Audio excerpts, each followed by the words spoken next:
प्रभु का आश्रय लेकर भजन किया, उसकी संपत्ति, उसका यश, उसका सुख, उसका प्रताप रोज का रोज ऐसे बढ़ता है जैसे शुक्ल पक्ष में चंद्रमा बढ़ता है, ऐसे बढ़ता है। काको धन काके पशु मंदिर, काके सुत अबला, थिर नाही कछु दामोदर हित, जग में चली चला,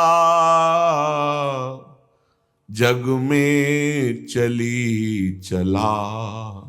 इसलिए रे मन भजिए नंद लला।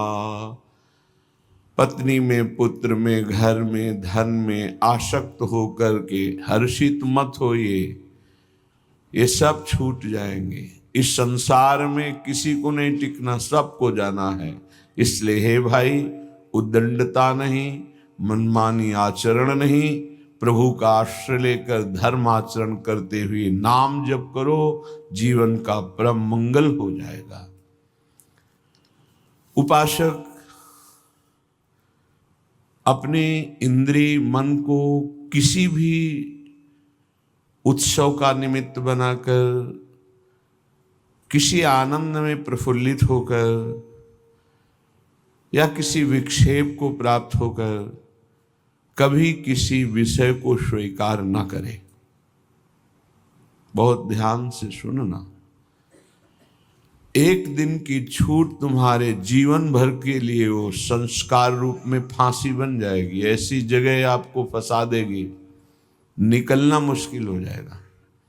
फंसना सहज है, निकलना मुश्किल है। हर भोग एक विशाल अथाह दलदल है, धंसते चले जाओगे, निकलना कठिन है। इस बात को दिमाग में चाहे लिख लो या डायरी पे लिख लो।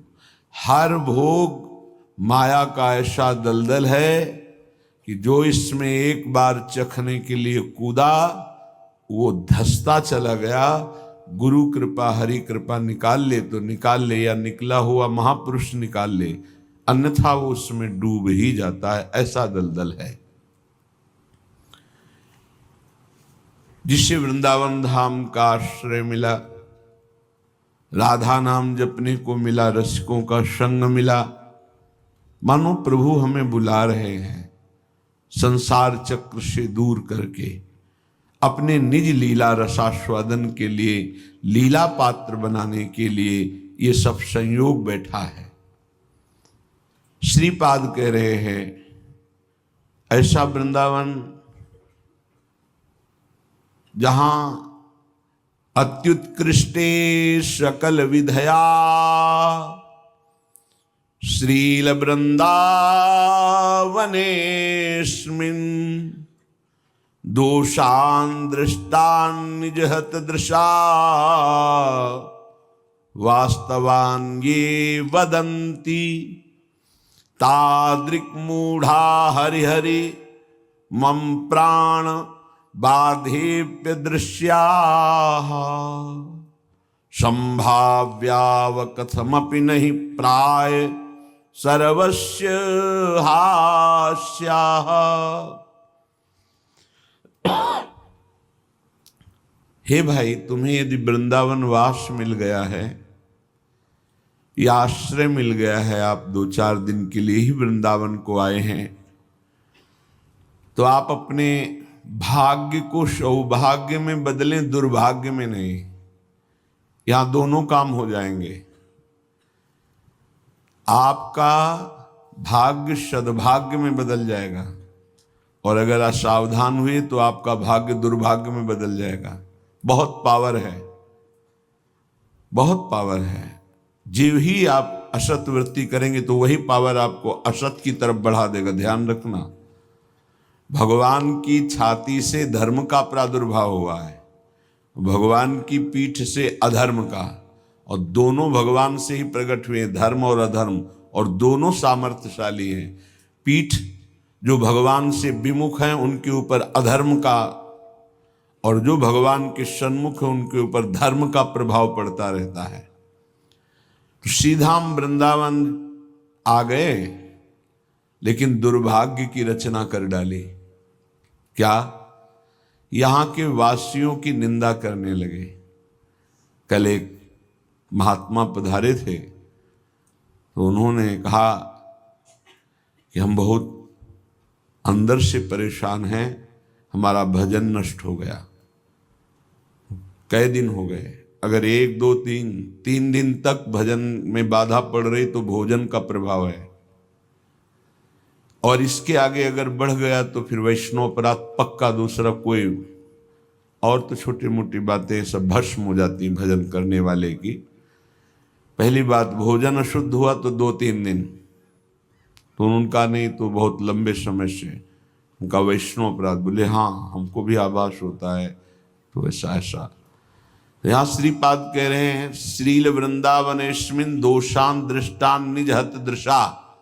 वो अपना नाश करने का, दुर्भाग्य लिखने का कार्य शुरू कर दिया। क्या?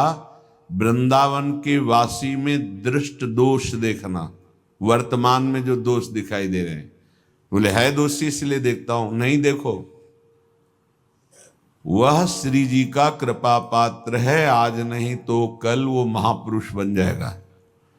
अर्थात जो महापुरुषों की गति वो उसे प्राप्त हो जाएगी। वो धामवासी है, प्रियाजू ने स्वीकार किया है। आपका क्या अधिकार है कि आप उस पर दोष दर्शन करें? तो कह रहे हैं जो वृंदावन धाम में वास करते हैं उनके दृष्ट दोषों को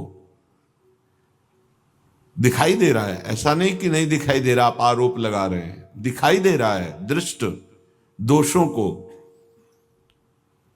सत्य मान करके वर्णन करते हैं, उनकी निंदा करते हैं, तो आपका भाग्य दुर्भाग्य में बदल जाएगा। यदि आप ये विचार करके कि श्री जी के लाड़िले हैं, इनकी बाहरी बात है पर इनके ऊपर बहुत कृपा है, आज नहीं तो कल ये सब सुधर जाएंगे क्योंकि लाडली जी के कृपा पात्र हैं, बात बन गई। ऐसे मूर्ख लोग अपना संकट स्वयं चयन कर लेते हैं। जो दूसरों की, वृंदावनवासी की दोष दृष्टि से निंदा आदि करते हैं, बहुत निकृष्ट बात है, इसे कभी स्वीकार न करें। सच्ची कहते हैं, देखो अपने सब पावन भूमि में बैठे हैं, निंदा तो अपनी करनी चाहिए। अंदर से देखो, ईमानदारी से देखो, जो हमारे अंदर कूड़ा करकट है इसकी निंदा करनी चाहिए कि मैं बहुत नीच हूं, हम पर इतनी कृपा है लाडली जी की, इतना दुलार कर रहे हो, हम उनकी दुलार को ठुकराए चले जा रहे हैं। वो कह रहे हैं दाहिने चलो, हम बाएं बढ़ते चले जा रहे हैं, पर वो कृपा ही करती जा रहे हैं। हम कभी एकांत में बैठकर नहीं रोए मैं कितना नीच अपराधी हूं कि अपने इतने करुणा में स्वामी का विरोध कर रहा हूं, उनके विरुद्ध चल रहा हूं, जबकि प्रतिकूलस्य विसर्जनम, बिल्कुल विसर्जन कर देना, आज के बाद कोई गलती नहीं होगी। पर हम गलती पे गलती करे जा रहे हैं। श्री जी इस बार माफ कर दो, आगे से फिर किया, श्री जी इस बार माफ कर दो, फिर वही वो माफ करती चली जा रही। हमसे गलती होती। जब हम ये देखेंगे तो हम दूसरे को देखने लायक ही नहीं। हम क्या दूसरे को देखें? हम अच्छे हों तो दूसरे को देखें, और जब सच्चाई में तुम अच्छे हो जाओगे तो दूसरे के दोष नहीं दिखाई देंगे, सब में अपने प्रभु दिखाई देंगे। इसलिए श्रीपाद कह रहे हो, मूर्ख लोग अपने संकट को बुलाते हैं, संकट का निर्माण करते हैं। ये बहुत भयावह बात है कि किसी वैष्णव या किसी वृंदावनवासी की निंदा बिल्कुल भूल कर मत करना। ये ब्रजवासी जन भगवान के लाड़िले हैं। देवराज इंद्र को भ्रम हो गया, घुटनों पे आ गए, तब भगवान ने क्षमा किया। जाओ, त्रिभुवनपति घुटनों पे बैठे थे इसी रज में। ये जो गोविंद कुंड है ना, घुटनों पर थे, नाथ क्षमा कर दो, जाओ। ऐसा अहंकार मत करो कि तुम्हारे द्वारा पूरी सृष्टि चल रही है। ये ब्रजवासी हमारे प्राण हैं, अगर इनको कोई संकट तो फिर हम उसको महासंकट में डाल देंगे। हमारे ब्रजवासियों को कोई ना छेड़े। भगवान कह रहे मेरे प्राण हैं ब्रजवासी जन। देवराज इंद्र से ज्यादा नाराज नहीं हुए। कारण जानते हो?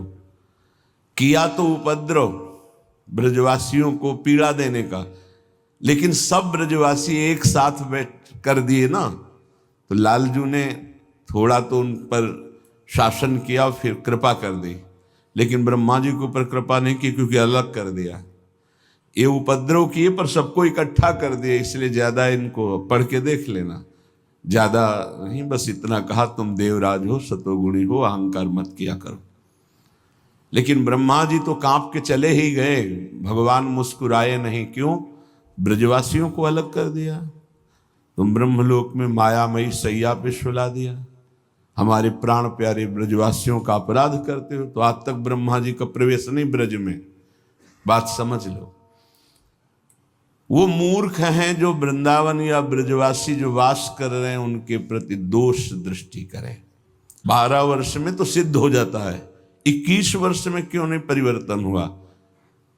जी गलती। तो जब हमारी गलती, तो हम दूसरों को क्यों दोष दर्शन करने वाली वृत्ति से देख करके निंदा करें, उनका अपमान करें? हमारे अंदर खुद इतनी ये गलत है, तो तुम क्या कर रहे हो? तुम भी तो गलत हो जो दूसरों का दोष दर्शन कर रहे हो। परमार्थ कहता है किसी के भी ना दोष देखने ना गुण देखने, सब में भगवत भाव देखना। संसारी पुरुष क्रिया देखता है, परमार्थ का पथिक कारण देखता है। कारण श्री हरिवंश बनम, क्रिया नहीं देखता है। क्रिया देखने वाला संसारी होता है।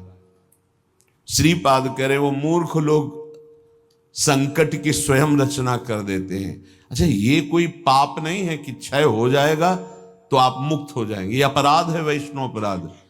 ये तभी क्षय होगा जिस वैष्णव से अपराध बना है उससे क्षमा याचना हो जाए, नहीं तो, या फिर आपको पता नहीं तो गुरुदेव क्षमा कर दे, जाओ कोई अपराध नहीं। तो अखंड मंडलाकारम व्याप्तम चराचरम, गुरुदेव सब में व्याप्त है, हर अपराध क्षमा कर सकते हैं वो।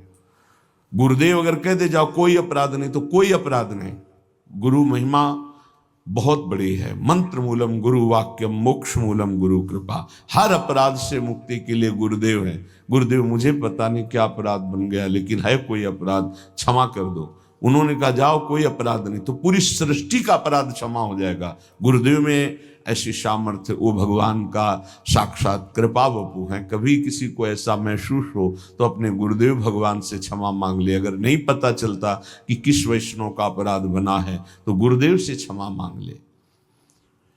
श्रीपाद कह रहे हैं ऐसे व्यक्ति हमारे चाहे प्राण संकट में पड़े हो, कभी समीप ना आवे, मैं इनका दर्शन न करूं और इनका संभाषण न सुनूं। जो संतों की, ब्रजवासियों की, वैष्णव की, भगवत भक्तों की निंदा करते हैं, ऐसे लोग हमारी दृष्टि में ना आवे, कभी हमारे कान में इनकी आवाज ना पड़े, और कभी प्राण संकट होने पर भी मैं इनकी सेवा स्वीकार ना करूं। क्योंकि ऐसे लोगों का विषय सेवन करना, दिया हुआ भोजन पाना, या उनके पास बैठना, या उनकी दर्शन करना, इस सारे साधन को हास्यास्पद बना देते हैं। उपहास योग, अर्थात कुछ नहीं रह जाता जो ऐसे लोगों का संग करता है। अपराध नहीं, निंदा नहीं होनी चाहिए, बहुत सावधान। पूज्य श्री चंद्रशेखर बाबा जी महाराज वो कहते थे कि ब्रजरज, ब्रजलता और ब्रजवासी, इन तीन से श्रद्धा बिगड़ गई तो बात तुम्हारी बनेगी नहीं। उनके श्रीमुख के शब्द थे कि तुम रेगिस्तान में वास कर लो तो तुम्हारा कल्याण हो सकता है, लेकिन ब्रजवासी, ब्रजरज, ब्रजलता, इनका अपमान अपराध करोगे तो वृंदावन में तुम्हारा कल्याण होने वाला नहीं है। वो डायरी में लिखा हुआ पूज्य चंद्रशेखर बाबा जी महाराज, वे भी 25 वर्ष पहले की बात, प्रारंभ में ही दर्शन के लिए। तो यहां श्रीपाद कह रहे हैं ऐसे मूर्ख लोग अपने संकट का स्वयं निर्माण कर लेते हैं। किसी भी विषय में क्यों ना हो, जो वृंदावन वासियों की निंदा करते हैं उनका मैं दर्शन न करूं, कभी संभाषण न करूं, कभी दिया हुआ कोई पदार्थ या विषय सेवन न करूं। उपासक को सावधान रहना चाहिए। अपना काम बनाने आए हो कि तुम यहां सृष्टि सुधारने आए हो? देखो तुम्हें पक्की बात बता दे, भगवान भी पूरी सृष्टि को नहीं सुधारे। जब अवतार लिया तो जो भगवान की शरण में हुए, सन्मुख हुए, उन्हीं का उद्धार हुआ। ध्यान रखना, चाहे काम से, चाहे द्वेष से, चाहे राग से, चाहे भक्ति से, कैसे भी अवतार के समय जो भगवान से जुड़े वो परम पद को प्राप्त हुए। भगवान के अवतार के समय हम लोग भी होंगे, कीड़ा मकोड़ा, दीमक, चींटी चीटा जो बने होंगे, तो हमारा उद्धार नहीं हुआ। जो सन्मुख हुए, नाम जप किया, उन्हीं का उद्धार हुआ। ये बात पक्की समझ लो। तो भगवान अवतार लेकर के जगत मंगल के लिए आए, पर जो भगवान की शरण में हुए, सन्मुख हुए, उन्हीं का कल्याण हुआ। तो आज भी भगवान हैं, उनका नाम है, उनका रूप है, उनकी लीला है, ये उनका धाम है। जो सन्मुख होंगे, ठीक से चलेंगे, वो भगवान को प्राप्त होंगे। बहुत भय देने वाला प्रसंग है आगे का। महाप्रभु चैतन्य देव श्री रघुनाथ दास गोस्वामी जी के ऊपर अपार कृपा की, तो बहुत ही वैराग्यपूर्ण जीवन आपने कल सुना। ये भगवान ऋषभ देव जी अपने पुत्रों को उपदेश कर रहे हैं। उसी श्लोक को महाप्रभु ने कहा कि गुरुर्न स्यात् स्वजनो न स्यात्, पिता न स्यात्, जननी न स्यात्, दैवं न तत्स्यान्न पतिश्च स्यान्, न मोचयेद्यः समुपेत मृत्युम। वो गुरु गुरु नहीं है जो अपने शिष्य को भगवत प्राप्ति न करा दे, मृत्यु के पास से छुड़ाकर अमर पद न प्रदान कर दे, वो गुरु गुरु नहीं। गुरु न स्यात्, वो कैसा गुरु जो अपने शिष्य को भगवत प्राप्ति न करा दे। वो कुटुंबी स्वजन नहीं है जो भगवान के भजन में न लगा दे। अगर भगवान का भजन नहीं करने देता तो जाके प्रिय न राम वैदे ही तजिए ताहि कोटि बैरी सम, जद्यप परम स्नेही। वही कुटुंबी है जो भगवान के भजन में लगा दे। जो भगवान के भजन में विघ्न पैदा कर दे, भगवान में ना लगने दे, वो हमारा कुटुंबी नहीं, वो हमारा स्वजन नहीं, वो हमारा करोड़ों वैरियों के समान है। पिता न स्यात्, वो पिता नहीं है जो मुझे भगवान के मार्ग में ना बढ़ाए, बढ़ने से रोक दे, वो पिता नहीं।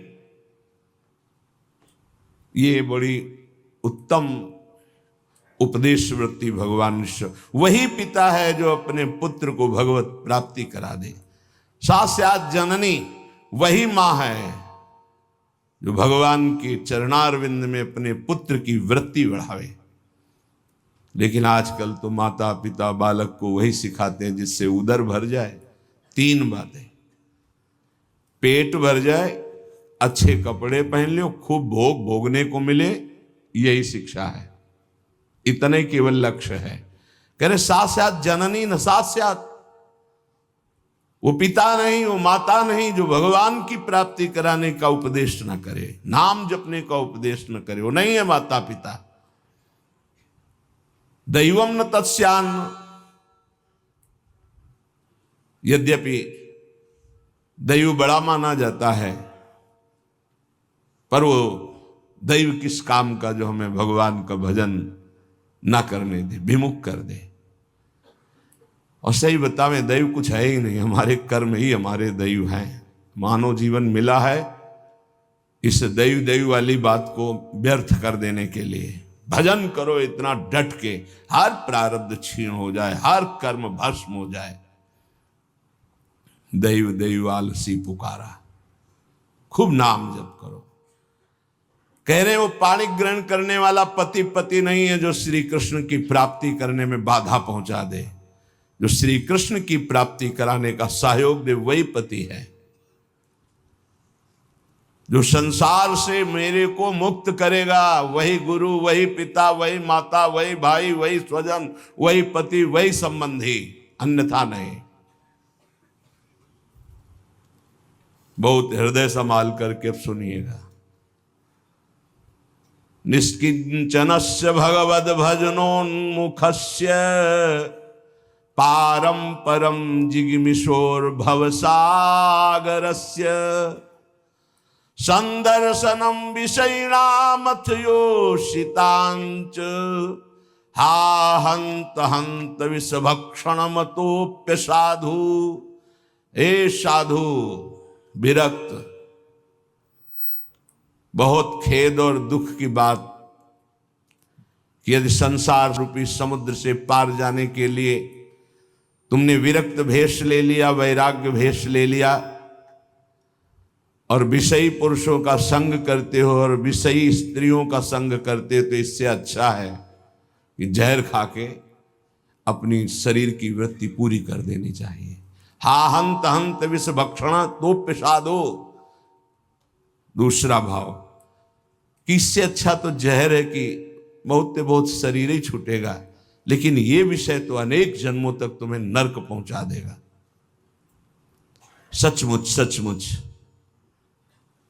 भगवान की भक्ति निष्किंचन ज्ञाननिष्ठ वैराग्यनिष्ठ जो है वही पूर्ण रूप से कर पाते हैं। जब कोई भगवान के मार्ग में चलता है तो ये 3 खाइयां होती जहां उसको माया गिराती है। पहली खाई है कंचन, वित्त तृष्णा, रुपया पैसा का संग्रह करना। ये देखा है, समझ नहीं पाया जाता और धोखा हो जाता है। थोड़े थोड़े रुपये संचय करते हुए पधार गए और वो रुपये विषयी पुरुषों ने प्रयोग किए। बड़े बड़े चरित्र देखे हैं, स्वयं कभी खर्चा नहीं किया, संतों की सेवा में नहीं लगाया, समाज की सेवा में नहीं लगाया, बड़े बड़े बॉक्सों में बंद करके रख के और पधार कर चले गए। बाद में उनके परिवार के जनों ने अधिकार कर लिया। बहुत बड़ी गलती हुई। साधु को कभी भी अपने नाम पैसा नहीं रखना चाहिए, ये लिख लीजिए। गुरु के द्वारा सेवित हो या इष्ट के द्वारा सेवित हो, अन मांगे आगे आवे गो। स्वामी जी महाराज कह रहे, स्वामी हरिदास जी, बिल्कुल ऐसा न सोचे कि मैं इतने लाख जमा कर लूं तो पूरे जीवन आराम से खाऊंगा। तो प्रभु का भरोसा नहीं, लक्ष्मीपति का, कि जिस समय जरूरत होगी बिना दस्तखत के तुम्हारे पास आ जाएगा। जैसे बैंक में जाओ दस्तखत करो फिर पैसा मिलता है, यहाँ दस्तखत की भी जरूरत नहीं, ठीक समय पर वो वस्तु पहले से आ जाएगी, पक्का समझ लीजिए। फिर इसके बाद है कामिनी। जब वो कंचन पर विजय प्राप्त करके धन पर, अब इन बातों को थोड़ा नाटक रूप में ले लिया जाता है। एक परमहंस जी हमें मिले यमुना के किनारे, बड़े ही वीतराग ब्रह्मलीन महापुरुष। तो जिस आश्रम में हम थे वो यमुना के पावन पुलिन पर था। ये बात है बिंदौर, जब भ्रमण करते तब की बात। उस पार इछावर है, इस पार बिंदौर। तो जिस आश्रम में रुके थे सब, तो उनसे प्रार्थना की कि स्वामी जी आप रुक जाइए एक रात्रि, वो भी संभाषण दर्शन का सौभाग्य मिलेगा। बड़े ही महापुरुष, छांदोग्य उपनिषद पास, बस लंगोटी इतना अचला, एक छड़ी, क्या ब्रह्म मूर्ति तेजो में। स्वीकार कर लिया। तो तखत में गद्दा बिछाकर वैसे ऊपर वस्त्र, उनका नहीं नारायण, हम ऐसी जगह बैठते हैं जहां कोई उतार न सके। बोरा बिछाइए, बोरा में। तुमको स्वामी जी आपके लिए नहीं, ये यहाँ की मर्यादा, संतों की मर्यादा पर ये गद्दा, ये इसके ऊपर पलंग पोष, ये संतों की मर्यादा नहीं होती बेटा, जमीन में बिछाओ। ऐसे एक एक चेष्टाएं उनकी थी कि थप्पड़ की तरह पड़ती थी। तो उनका महाराज, यहाँ के महंत कौन है, तुम हो? उनका नहीं महाराज जी, हम तो यहाँ विचरण करते हैं। अच्छा, यहाँ के महंत कौन? उनको बाहर गए हुए हैं। पर महाराज जी वो भी बहुत त्यागी, पैसा नहीं लेते। पैसा ले लेते। इतनी जोर बालवत हंसे कस के, बोले आश्रम उन्हीं का है? कहा जी पैसा नहीं लेते। नहीं तो ये कैसे चलता है? तुमका जब वो जाते हैं और कोई दक्षिणा देता है तो ऐसे अचला में बंधवा, फिर तो जो हंसे के आपसे अचला में बंधवा लेते, पैसा लेते नहीं। क्या यार, तो लोग का क्या नारायण तुम भी विनोद करते हो, ये है क्या? तुमका सही महाराज जी छूट। बोले जब यहाँ आते तब तो उनका जो सेवा में रहते हैं खोल लेते हो, फिर ऐसे कार्य। बेटा इसे त्याग नहीं कहते, इसे त्याग।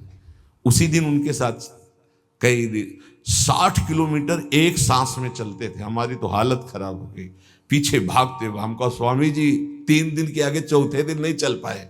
ब्रह्माकार वृत्ति लिए कमंडल 60 किलोमीटर तक चल, न खाना न पीना न कुछ। कोई बोल दे स्वामी जी कुछ पालो तो पाले, नहीं बोले तो एकदम पुष्ट। क्या उनका स्वरूप उन्होंने मतलब जो 3 दिन साथ रहे, तो वैराग्य क्या क्या स्वरूप है, स्वरूप का क्या बोध है, कैसी अद्भुत उनकी ज्ञान निष्ठा। कैसा महापुरुषों का अगर एक क्षण भी संग मिल जाए तो जीवन का रंग बदल जाता है। 1 रुपया पास रहे और कभी भी किसी नगर में भिक्षावृत्ति नहीं करना, आकाश वृत्ति से जहां चल रहे हैं वही औकात। भारत की समस्त नदियों की 2-2 बार परिक्रमा हो गई। ऐसे महापुरुष। तो कंचन और कामिनी, कामिनी का तात्पर्य हर इंद्रिय संयोग से है और विशेषतर जनेन्द्रिय के संयोग से है। जब साधक क्रॉस करना चाहता है माया को, कंचन को क्रॉस कर गया, तो फिर कामिनी का आकर्षण जिस कोटि का महात्मा होता है, साधक होता है जिस कोटि का, अगर वो मृत्यु लोक की किसी कामिनी से परास्त हो सकता है तो उसे भेज दिया जाएगा, नहीं तो फिर स्वर्गलोक, और नहीं तो फिर ब्रह्मलोक। और जब यहां से लेकर ब्रह्मलोक तक के भोग उसे परास्त नहीं कर पाते तब रिद्धियां सिद्धियां, इसके बाद भगवत प्राप्ति। एक परीक्षा का क्रम है। फिर तीसरा है कीर्ति, मतलब पहले में ही जैसे 1 लाख चले तो पहले में ही बहुत मार के गिरा दिए गए कंचन में, फिर कुछ बचे तो कामिनी में, फिर जो बचे तो कीर्ति में। जो कामिनी कंचन कीर्ति तीनों को पार कर गया, तभी वो कहा गया को एक पाव भगति जिमि मोरी वृष्टि शारदी कहूं कहूं थोरी। जैसे शरद में कहीं कहीं वर्षा होती है, ऐसे कोई बिरला मेरा भक्ति को प्राप्त, वही बिरला जो इन 3 पर विजय प्राप्त कर लेता है। इनमें ऐसे सुखों का आकर्षण ब्रह्मा जी ने रखा है, कामिनी कंचन कीर्ति, कि ऐसा लगता है तो भगवान तो मिल ही जाएंगे। देख लेते हैं, कंचन तजना सहज है, सहज तिया का नेह, मान बड़ाई ईर्ष्या दुर्लभ तजनाए। आगे जो मान बड़ाई बहुत बड़ी मंजिल अच्छे अच्छे साधकों को गिरा देती है। चलन चलन सब कोई कहे, बिरला पहुंचे कोई। एक कंचन एक कामिनी दुर्लभ घाटी, 2 मार के गिरा दिया गया। एक कंचन एक कामिनी, ये लांबी तलवार। आए थे हरिभजन को बीचे देने का। ये घाटियां वही नहीं पार कर पाता जो भगवत प्राप्त महापुरुषों का आश्रय नहीं लिए। यदि भगवत प्राप्त संतों का आश्रय लिए तो आराम से पार हो जाएगा। पता ही नहीं चलेगा कि घाटियां पार हो गए हम, पता ही नहीं चलेगा।